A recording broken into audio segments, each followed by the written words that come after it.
Welcome to the Southwest Barrels Report, coming to you from the Positivity Posse Corral. We promise to bring you news that is fun, uplifting, and spread good news throughout the barrel racing community. We will also be giving you updates on upcoming races so you can plan your next great winning run. This show is brought to you by SouthwestBarrels.com, your home for everything barrel racing.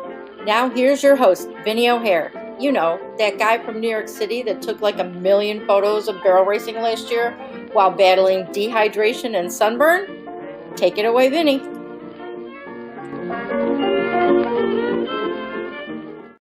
Hello, everybody. Welcome back to the podcast. I haven't done one of these in a while. Today we got a special guest, Camisa Composti. Did I get it right? You got it right. All right, cool. So we're going to talk about some barrel racing today and about her travels to Texas and how she's going to the NFR and all of that kind of fun stuff. Yeah. You want to say hi to the people? Yeah. Hello, everyone. Welcome to the podcast. I'm excited to be on the podcast. You're our very first guest. Wow, I feel honored. And in some ways that is like perfect because me and you talk all the time about podcasting and all kinds of fun stuff. So right. I feel like it was inevitable. I had to be the first guest. Yeah, well, I've been waiting. I haven't done a podcast in like 3 months, so I was waiting for you to call. So today just so happened to be the day. Yeah, today that's my story. I'm going to stick to it.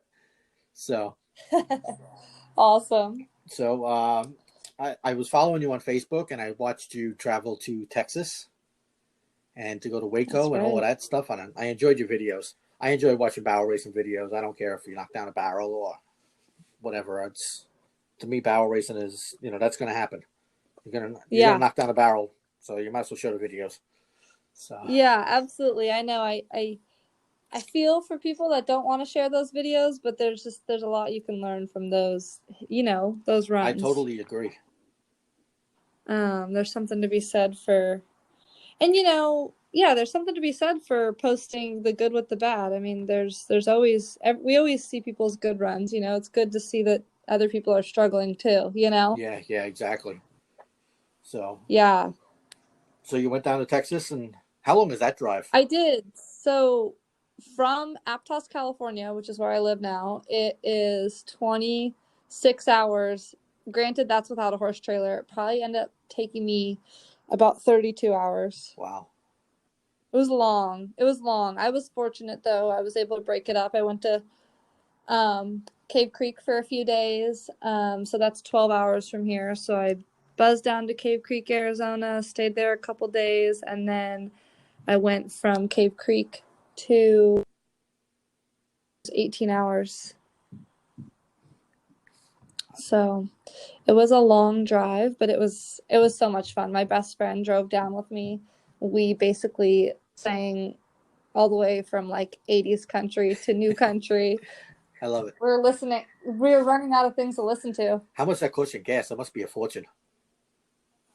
Oh gosh, I just looked at my statement. It costed me, once I got out of California, obviously diesel prices went down, but I think when I ran the numbers, I think it ended up costing about $1,200 in fuel.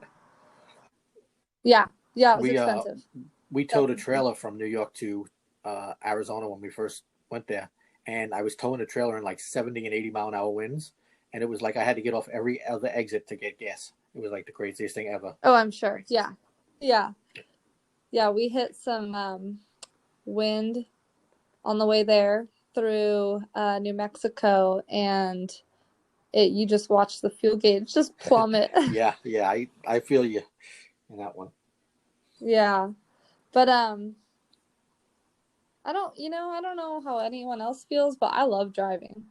I love to drive. I love getting to somewhere new. I love seeing things while I drive. So the 30 plus hours didn't scare me. 30 it's 36 hours for me to go from Tucson to New York City. Wow. Of course, I'm not pulling a horse trailer 99% of the time. Right. So I do it in like 2.5 days. And I think it's about $300 in gas, maybe $350. Jeez. And that's doing 100 across Texas. That's not bad. That's my favorite part of the drive. Hey, the speed limit's 85. Yeah, but when you got a truck doing 95 and it's right behind you, you don't have a choice. I know. I You know, know. we won't go with how Yeah. fast I've actually gone. Let's just say Keep that information the private. wind was behind me. But yeah. So you went down to Texas, and how'd you make out with the races?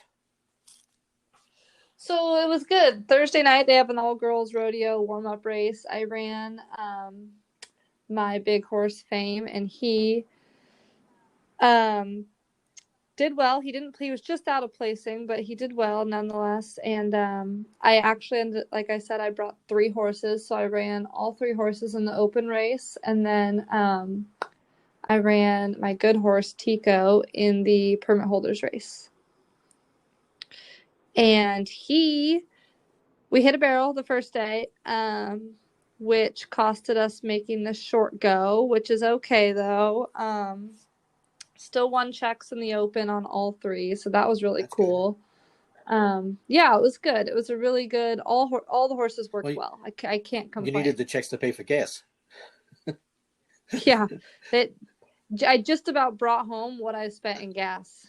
Crazy. So, it works though. If I'm paying for fuel, I'm okay with that. Yeah, that's a win.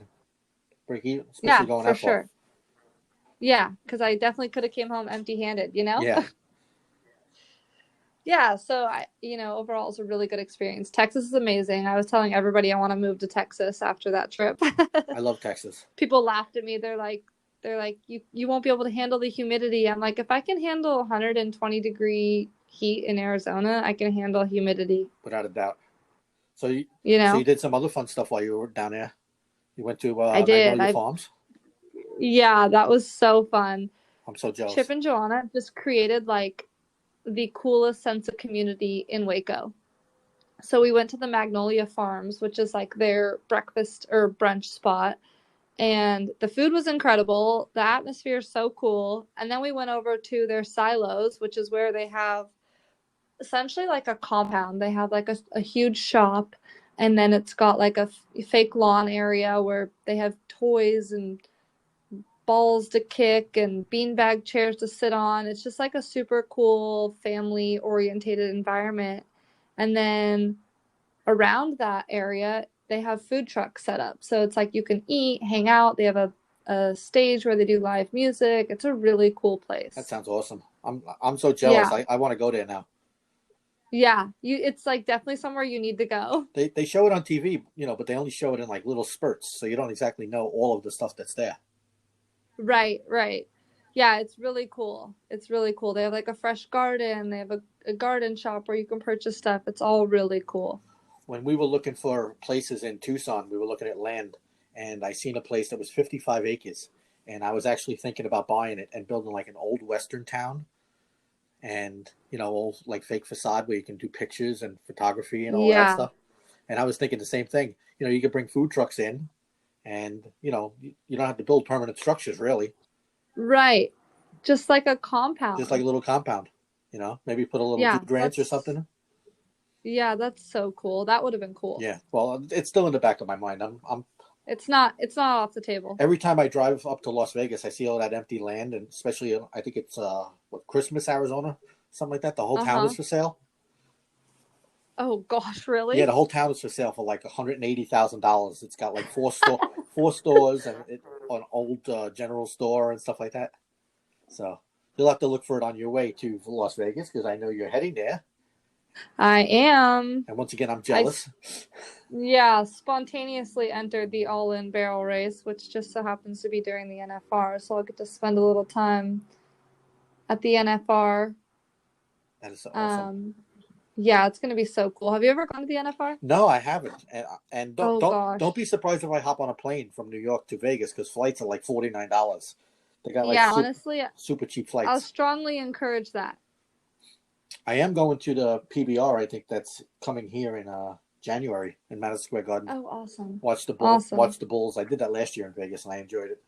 So I'll probably be the only one in Madison Square Garden with a cowboy hat. Probably. That place is iconic. I want to go to Madison Square Garden for some sort of event. Yeah. Well, they're having the barrel racing, actually a full rodeo here. Oh, that's right. I read somewhere about that. I think in March. March or April. I'm gonna have to get I some more did details. read that, yeah. I'll put some details in the show notes for this because I know it's like invite only, and it's the top 10 barrel racers in the world or something. Right. So, Yeah, that's cool. That'll be a nice event. yeah. So, how many days are you going to spend in Vegas? So I will be there the 5th through the 8th, and then I'll come back here and I'll work Monday, Tuesday, Wednesday, and I'll take off again Wednesday night, and I'll be there. I think that's like the 12th, which is Thursday, through that following Sunday. So I'm actually going to be there 2 separate times during the NFR. I'm always fascinated by, what you ladies pack and stuff in the trailer to go on these long trips. I'd always The process. I'd always be like so worried that I forgot like the horse or something like that. Yeah, it's a process. I almost always have a checklist, and as soon as I see something that I need, I grab it, because if I say, "Oh, I'll get that later," I won't remember. Oh, that's a good tip. Yeah. So I'm going to, actually, speaking of barrel races and packing trailers, I have 2 trailers. One's like what I would call my get around town trailer. It's still a gooseneck, but it's smaller. And the other one's in a living quarters. So this Friday, in Northern California, Sacramento area, they're having a Black Friday and a Blacker Saturday barrel race. Cool. And so I'm heading up there, and last night I was, it gets dark early now, so at like 5 o'clock when I'm off work, I'm riding horses in the dark and packing trailers in the dark. And last night I was working on packing my trailer. It's kind of a process. Like, I never do it all at once. It's like a drawn out process, because I know that I need stuff for the week to keep working horses before that or whatever. But Right. yeah, for me, it's like number one thing is I always clean the trailer first. So whether that's the LQ, cleaning the inside part and the tack room and where the horses go, putting down fresh shaving, is always number one. And then I go into the packing process and seeing what's already in there. Because, what you take, you don't always use on a daily basis. Right. So you got to have it. What I already have in there. And then packing everything that I'll need. Crazy, yeah. But I like your idea of creating like a checklist. I think that'd be really cool. Because sometimes people don't know what to pack. Yeah. It's not a common mistake to not know what to pack. Right. I'm definitely going to work on that. I guess you can help me with that, and we'll get that out. Yeah, let's do it. Because there's a lot of barrel races that go on long trips, and it's their first time. And I'm sure they were forgetting stuff. Like I was telling you before the show, I would definitely have an impact wrench with already loaded with the ratchets for the size of the trailer, the lug nuts. Absolutely. You don't want to be doing that with a 4-way on the side of the highway. No, absolutely. Especially if you forget the 4-way. And that's another thing. It's like trailer safety, like checking everything over before you leave. It's like, I'm fortunate that I have people in my life that help me out a lot with that, but it's like, check your trailer brakes, check your tires, especially when you're going to go, 1,500 miles, one way. Right. You have to do a trailer safety check. And a lot of people don't realize the actual weight that they're putting on the tires and stuff too. Right. We went up to, I want to say Camp Verde. I'm not even sure. And I was helping somebody change a flat tire, and the tire was flat, but the other tires on the trailer, I wouldn't even take it around the block. Never mind, put my horses in there and stuff. Listen to me, my horses, like I have horses. Someday. Yeah, exactly. I'll be prepared for that. Oh, that's too funny. Yeah, you'll have them someday. When I get my dude ranch. Exactly. All these things in the works. Yeah, not enough time in the day. No, I hear you that I'm glad we're able to squeeze in a podcast. I know, right? Between deadlines and Black Friday. Do you want to steer somebody to your website, or how they can get in touch with you if they want to come see you in Vegas and stuff? Absolutely. If you want to see me in Vegas, the best way to do it is to go to Instagram, and I have a page at CC Performance Horses. shoot me a DM. We'll link up. The All-In Barrel Race is at the Orleans. It's going to be a really good race every year. It's just incredible. So yeah, Instagram Cool. is the way. Cool. Well, I appreciate you being my first guest on the Southwest Barrels podcast. I so appreciate you having me as your first guest. I'm excited, and there'll be more to come. We're going to record a bunch more. I like this. I enjoyed it. We got good banter together, just like at the races when we're always talking. Yeah, absolutely, we do. All right. Thank you for being on. I'll talk to you soon. All right. I'd like to thank Camisa for coming on our podcast today. That was kind of neat. It was our first time we had a guest. It's really cool. Something I just want to let you know about. Since the last podcast, we actually started a new forum, barrelhorseforum.com. If you go there and sign up, you can check out the horses for sale, and you can list your horse for sale, absolutely free. And when you list your horse, we put it out into social media for you. So you don't have to worry about going to Facebook jail and all that fun stuff that comes with it. So it's a free service I started because I've seen a lot of people getting put into Facebook jail. So I figured I would start a forum, and we can buy and sell the horses on the forum itself, and put whatever news out onto social media and all that stuff with it. We also pull in different podcasts automatically. I want to make the Barrel Horse Forum like your start of the day. You can go there and you can watch. We have videos being pulled in from Horse and Rider. We have articles being pulled in from Barrel Horse News. We have podcasts pulled in. I believe I do Married with Horses, and we do Fallon Taylor's podcast, and they're automatic. So, like every day you go to the forum, there's going to be something brand new for you to experience when it comes to barrel racing. And like I said, we have places to list and buy and sell horses, and there's places to buy and sell tack. We added a place for people to, if they want to sell their truck that they pull their horses around with. If you want to list your trailer for sale, it's all there. And it's my way of saying thank you to the barrel horse community for bringing this crazy New Yorker with the camera into it. So come use the forum, enjoy it. It's getting set up, and if you have any suggestions, I'm all ears. So thank you, and good luck to you wherever you're racing this weekend.